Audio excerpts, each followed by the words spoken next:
I've got to admit, Leonard, you're tougher than you look. The Moon Clan Grot admitted, its head nodding in approval. I fully expected to see an unrecognizable pile of meat by the time we got here, but you held together well. You sure you don't have a bit of ogre in you? Leonard, still tied up and gagged, could only whimper. Dragged on for what felt like hours by the Grot's massive squig, his body ached from every stone he had hit along the way.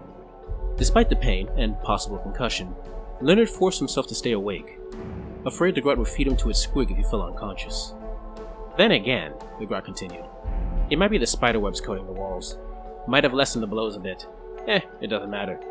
You're still alive, which means you'll get to hear more of my soothing voice, and I get to keep talking.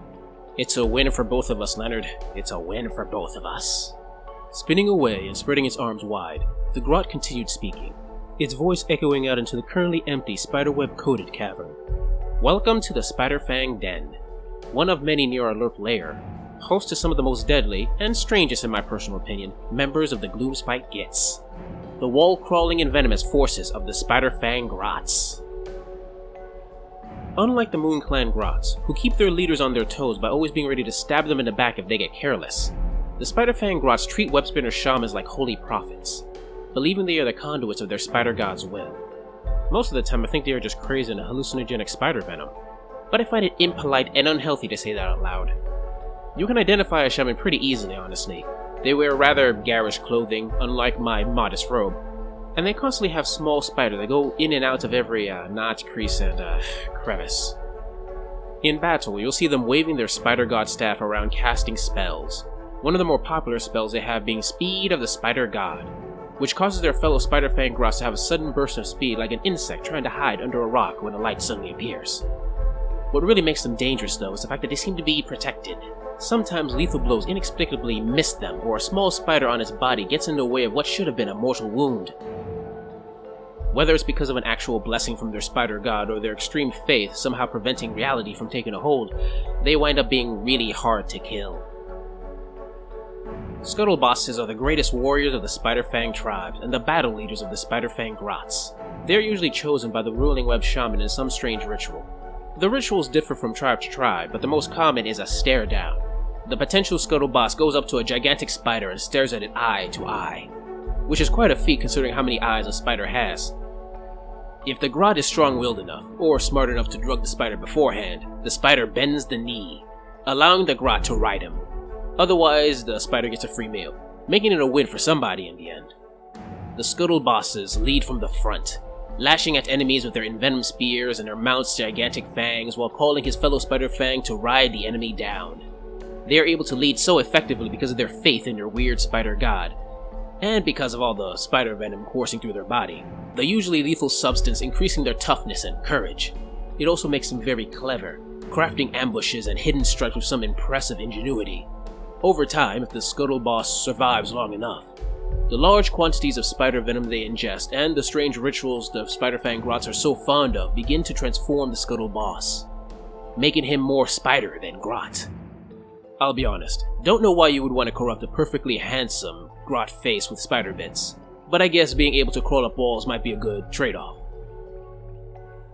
Spider riders make up the bulk of the Spiderfang Grot forces, riding giant spiders and racing across the battlefield, treating difficult terrain less as an obstacle and more of a suggestion. Led by a spider boss, they wield spider bows with strings of spider's silk and crooked spears they cobble together from sticks and spider's webs, not to mention using their mount's giant spider fangs to great effect. If they are out in force, they tend to have a bone drummer and a spider totem. One of the Grots beats against the drum, making surrounding Grots run faster, and the spider totem increases their bravery, as if they feel the presence of the spider guy getting ready to kill them if they run away.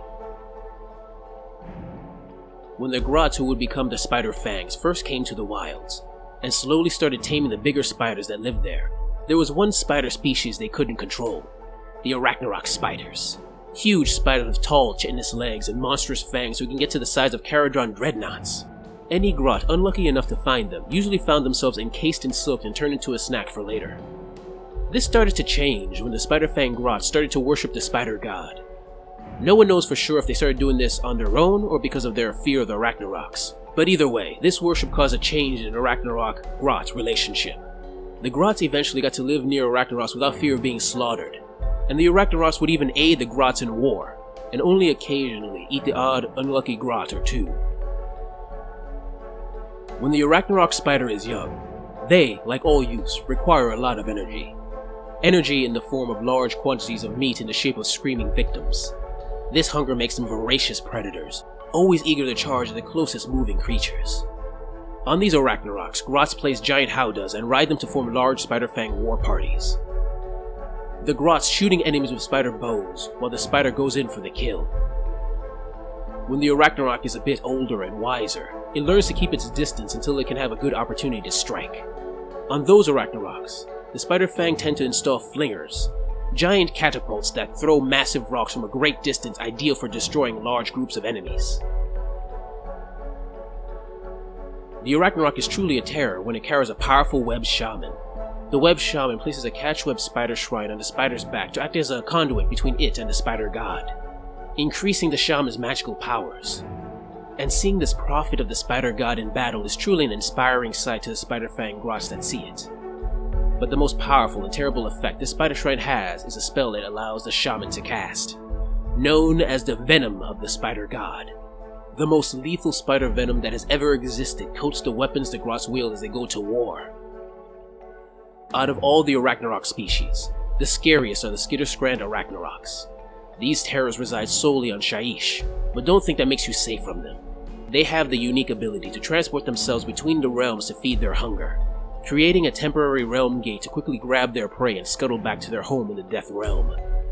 When the Gloomspite Gitz are in battle, make sure to check your surroundings, because a particularly powerful or lucky web shaman may have the chance to summon this creature near you. Well, that's all I know of the Spiderfang Grots currently. I'm sure there's more, but to be honest, Leonard, these guys creep me out. Zealots are always hard to talk to. Now before I let you go, Leonard, I need to show you one more thing. With that, the Grot slapped at Squig's rear, causing the creature to run down a tunnel in a burst of speed and drag behind it an unfortunate and crying human. Try to stay alive a little longer, Leonard, the Grot yelled as it ran behind the human, hitting the walls and floor of the tunnel. We are coming to the best part.